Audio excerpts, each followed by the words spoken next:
Hello လင်းဒီနေ့ဗီဒီယိုမှာတော့ကာလာချင်ရတာဝါသနာပါတဲ့သူလေးတွေအတွက်The One ရဲ့ Color Book လေးကို review ပေးသွားမှာဖြစ်ပါတယ်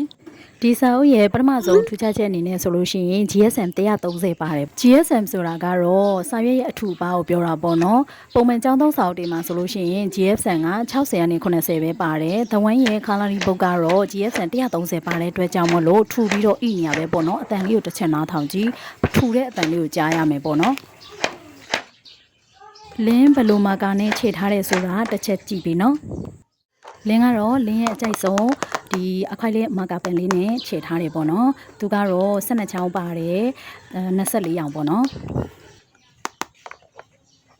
လင်းဘာကြောင့်မလို့ဒီအင်လက်ကထွက်ထားတဲ့အခွက်လေးပိတ်မာကာကိုဘာကြောင့်ကြိုက်လဲဆိုတော့သူကစိုးလိုက်တဲ့အခါတိုင်းစေးခံနဲ့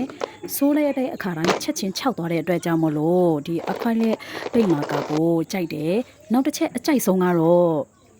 ဒီထိတ်လေးပေါ့နော်သူကတော့ brush tip ပေါ့နော် brush tip ဆိုတာကတော့စုပ်တန်ထိတ်ပုံစံကိုပြောတာပေါ့နော်ဒီစုပ်တန်ထိတ်ပုံစံကဆွဲလိုက်တဲ့အခါတိုင်းမှာ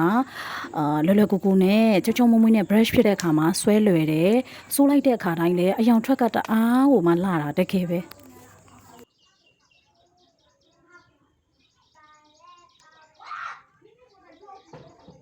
ဒီကာလာလေးတွေနဲ့ဘယ်အယောင်နံပါတ်တွေကိုသုံးပြီးတော့ဘယ်ပုံလေးကိုဆွဲထားလဲ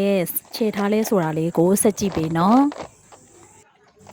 ကဲအခုတော့ဗီဒီယိုရဲ့အဓိကအချက်ကလေးကိုရောက်လာပြီပေါ့နော်ဒါလေးကတော့ဆေးခြေထားတဲ့ဟာလေးပေါ့နော်ဒါဆိုရင်အထက်အခါခါခြေထားတာအယောင်လေးပိုတောက်အောင်ဆိုပြီးတော့ပေါ့နော်တစ်ချက်ကြည့်ကြည့်လိုက်မယ်ဆေးကျွံသလားမကျွံဘူးလားကဲကြည့်ကြည့်နော်ဒါဆိုရင်ထက်ခါခါခြေထားတဲ့ဆေးရောင်ကနောက်ဘက်မှာလုံးဝမကွက်ဘူးမကျွံဘူးဆိုတဲ့တက်သေးလေးပေါ့နော်ဒါလေးအရန်မိုက်တယ် GSM 130ရဲ့အစွမ်းပေါ့နော်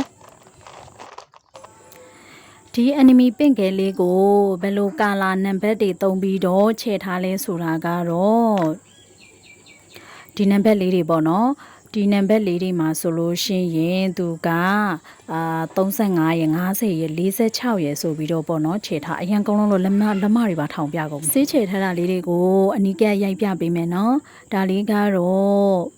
enemy ပင့်ကဲလေးကိုခြေထားတာလေးပေါ့နော်ဒါကတော့သူ့ရဲ့အင်ဂျီအယောင်အစိမ်းရောင်ကိုခြေထားတာပေါ့နော် The One ရဲ့ color ပုတ်လေးကိုအားလုံးကြိုက်နေတတ်ကြမယ်လို့မျှော်လင့်ပါတယ်ဈေးနှုန်းနဲ့ဝယ်လို့ရမယ့်နေရာလေးတွေကိုသိချင်နေဆိုရင် comment မှာမေးခဲ့ပေးလို့ရပါတယ်ဒါကြောင့် GSM 130ပါတယ် color ပုတ်လေးကိုအားလုံးနဲ့တတ်ကြမယ်လို့မျှော်လင့်ပါတယ်ဒီဗီဒီယိုလေးကိုသဘောကျတယ်ဆိုရင် like and subscribe လုပ်ဖို့မမေ့နဲ့နော်နောက်ဗီဒီယိုမှာပြန်တွေ့ကြမယ်တတာ